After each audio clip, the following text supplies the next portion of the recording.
क्या कभी आपने सोचा है कि एक पत्नी वह भी बुढ़ापे में अपने समाधि के प्यार में अपने पति को मार सकती है? क्या कभी ऐसा हो सकता है कि किसी पत्नी की आंखों के आंसू भी झूठे हों और उसके विलाप के पीछे छुपी हो एक खूनी साजिश? दोस्तों, नमस्कार।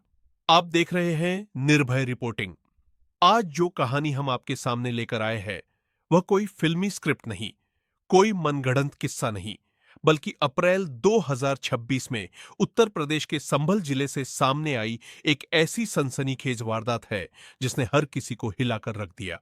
यह कहानी है भरोसे के कत्ल की। यह कहानी है धोखे की। यह कहानी है उस किसान की जो अपने परिवार के लिए जीता रहा और उसी परिवार के भीतर रची गई साजिश में मौत के घाट उतार दिया गया। और सबसे चौंकाने वाली बात, जिसे लोग बेचारी विधवा समझ रहे थे, वही निकली इस कत्ल की मास्टरमाइंड। तो दिल थाम कर बैठिए, क्योंकि आज की यह कहानी शुरू तो खेत से होगी, लेकिन खत्म होगी जेल की सलाखों पर। पूरा मामला उत्तर प्रदेश के संभल जिले के धनारी थाना क्षेत्र के भिरावटी गांव का है।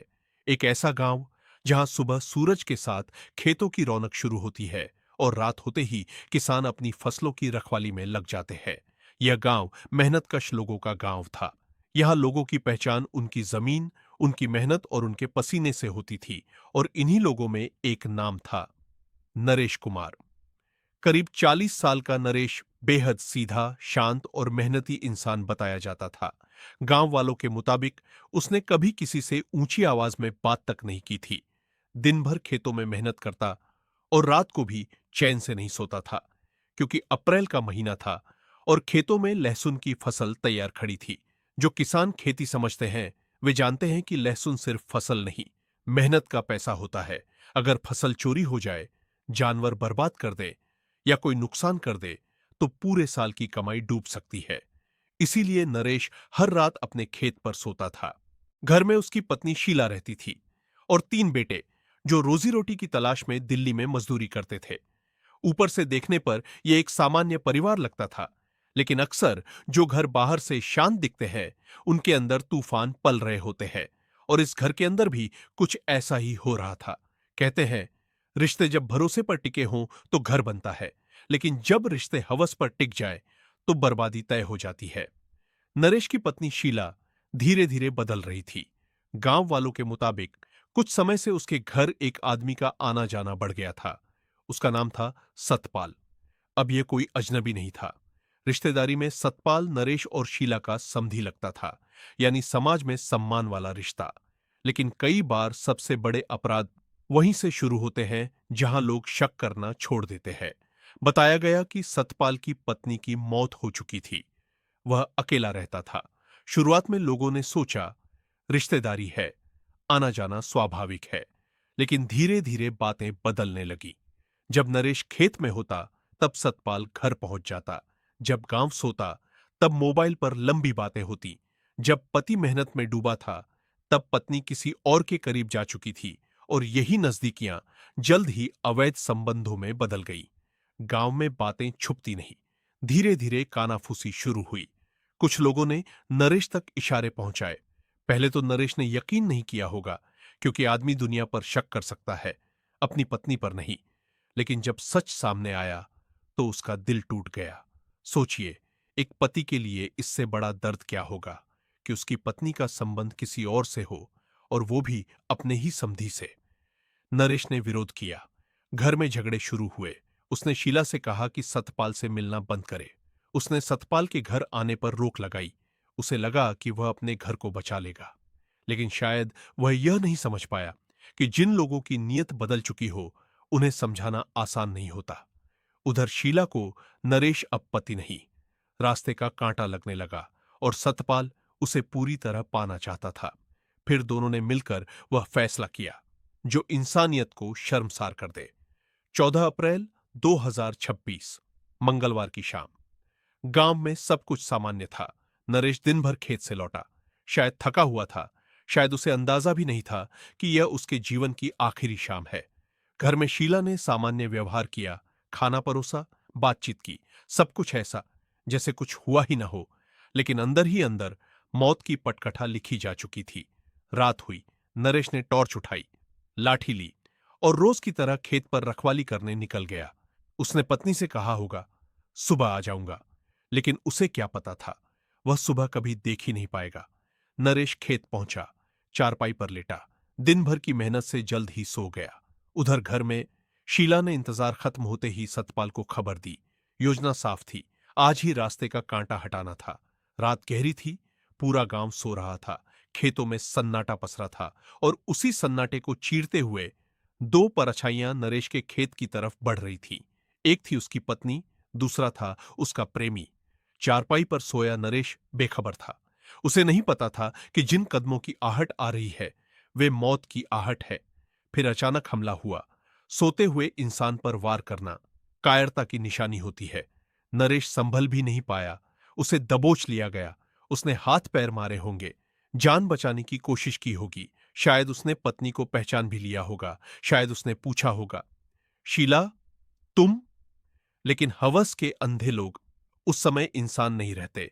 बताया गया कि दोनों ने मिलकर नरेश का गला दबाया, पूरी ताकत से, जब तक उसकी सांसें टूट नहीं गई, जब तक उसका शरीर शांत नहीं हो गया, जब तक एक मेहनतकश किसान लाश नहीं बन गया। उसके शरीर पर चोट के निशान भी मिले, जो हाथापाई का नतीजा बताए गए। हत्या के बाद साजिश का दूसरा हिस्सा शुरू हुआ। ऐसा दिखाना था कि कोई बाहरी दुश्मन आया था। फिर सतपाल अंधेरे में गायब हो गया और शीला घर लौटकर ऐसे सो गई जैसे कुछ हुआ ही न हो। 15 अप्रैल की सुबह गांव में रोज की तरह हलचल शुरू हुई। किसान खेतों की तरफ गए, कुछ घर लौटे, लेकिन नरेश नहीं लौटा। अब शीला ने अगला खेल खेला। उसने नरेश के भाई को खबर भेजी, बोली, भैया, वो अभी तक खेत से नहीं आए, जाकर देखिए। नरेश का भाई घबराकर खेत की तरफ भागा और वहां पहुंचते ही उसके पैरों तले जमीन खिसक गई। खेत किनारे नरेश पड़ा था, शरीर ठंडा, जिंदगी खत्म। चीख निकल गई। आवाज सुनकर लोग दौड़े। कुछ ही देर में पूरा गांव जमा हो गया और तभी पहुंची शीला। फिर शुरू हुआ ऐसा रोना कि लोग भी भरम गए। वो छाती पीट रही थी, चिल्ला रही थी, कह रही थी, मेरे पति को किसने मार दिया? गांव वाले बोले, बेचारी उजड़ गई। लेकिन किसी को क्या पता, यह रोना दुख का नहीं, बचने का था। फिर शीला ने सबसे चालाक चाल चली। उसने अपने ही चचेरे देवर पर आरोप लगा दिया। कहा कि जमीन विवाद था, उसी ने मारा होगा। मतलब साफ था, पुलिस को गलत दिशा में भेजो, खुद बचो। लेकिन अपराधी एक गलती जरूर करता है, और शीला की गलती थी जरूरत से ज्यादा कहानी बनाना। मामला गंभीर था। धनारी थाना पुलिस मौके पर पहुंची। वरिष्ठ अधिकारी पहुंचे, फॉरेंसिक टीम आई, शव कब्जे में लिया गया, मौका देखा गया। पहली नजर में मारपीट लग रही थी, लेकिन पुलिस अनुभव से काम कर रही थी। देवर को पकड़ा गया, पूछताछ हुई, लोकेशन चेक हुई और पता चला वह निर्दोष है। अब पुलिस का शक घूम गया। जब बाहरी दुश्मन नहीं तो अंदर कौन? शव पोस्टमार्टम को भेजा गया और यहीं से केस पलट गया। रिपोर्ट आई कि मौत चोटों से नहीं, गला घोटने से हुई है, यानी यह सुनियोजित हत्या थी। अब पुलिस ने घर के लोगों पर फोकस किया। शीला के बयान बार बार बदले जा रहे थे। उसका रोना भी बनावटी लगने लगा। गांव से जानकारी जुटाई गई। एक नाम बार बार सामने आया, सतपाल। अब पुलिस ने मोबाइल रिकॉर्ड निकाले और यहीं अपराधियों का खेल खत्म हो गया। शीला और सतपाल के बीच लगातार कॉल्स, लंबी बातचीत, वो भी खासकर तब जब नरेश खेत पर होता था, और हत्या वाली रात कई बार बातचीत। सतपाल की लोकेशन गांव के उसी इलाके में। अब सच लगभग सामने था। शीला को हिरासत में लिया गया। पहले उसने नाटक किया, रोई, कहा मैं निर्दोष हूं। लेकिन जब सामने रखी गई कॉल डिटेल, जब पूछा गया रात 1 बजे क्या बात हो रही थी, जब बताया गया सतपाल वही था, तो उसका चेहरा उतर गया। कुछ देर बाद वह टूट गई और फिर उसने सब कबूल लिया। उसने बताया कि उसका सतपाल से संबंध था, नरेश बीच में आ रहा था, इसलिए दोनों ने मिलकर हत्या की। इसके बाद सतपाल को भी गिरफ्तार कर लिया गया। आमने सामने बैठाकर पूछताछ हुई। दोनों ने पूरी साजिश उगल दी। जिस औरत को लोग सुबह तक बेचारी समझ रहे थे, शाम तक वही हथकड़ी में थी। गांव सन्न था। नरेश के 3 बेटे टूट चुके थे। पहले पिता गए, फिर मां कातिल निकली। सोचिए उन बच्चों पर क्या बीती होगी। पुलिस ने दोनों पर हत्या, साजिश और सबूत मिटाने की धाराओं में केस दर्ज किया। उन्हें जेल भेज दिया गया। दोस्तों, यह सिर्फ एक हत्या नहीं थी, यह भरोसे की हत्या थी, यह परिवार की हत्या थी, यह उन मूल्यों की हत्या थी जिन पर समाज खड़ा होता है। एक किसान जो परिवार के लिए जी रहा था, उसे उसी परिवार ने मार दिया। शीला और सतपाल ने सोचा होगा कि रास्ता साफ हो जाएगा, लेकिन आज दोनों सलाखों के पीछे है। और यही सच है, अपराध कभी सुख की मंजिल तक नहीं पहुंचाता। आज के दौर में mobile location, call record, forensic जांच, सब कुछ सच सामने ला देता है। कोई अपराध कितना भी शातिर क्यों ना हो, बचना मुश्किल है। अगर रिश्ते टूट गए हों तो अलग होने के रास्ते हैं, कानूनी रास्ते हैं, लेकिन हत्या, वो सिर्फ बर्बादी देती है। आपको क्या लगता है, ऐसे पारिवारिक अपराध क्यों बढ़ रहे हैं? लालच, अवैध संबंध, गुस्सा या टूटती नैतिकता? अपनी राय कमेंट में जरूर बताइए। अगर आपको निर्भय रिपोर्टिंग की यह सच्ची और विस्तार से बताई गई रिपोर्ट पसंद आई हो तो वीडियो को लाइक करें, शेयर करें और चैनल को सब्सक्राइब जरूर करें। हम लाते रहेंगे ऐसे ही सच, बिना डर, बिना दबाव।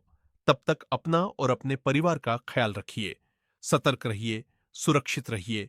जय हिंद, वंदे मातरम।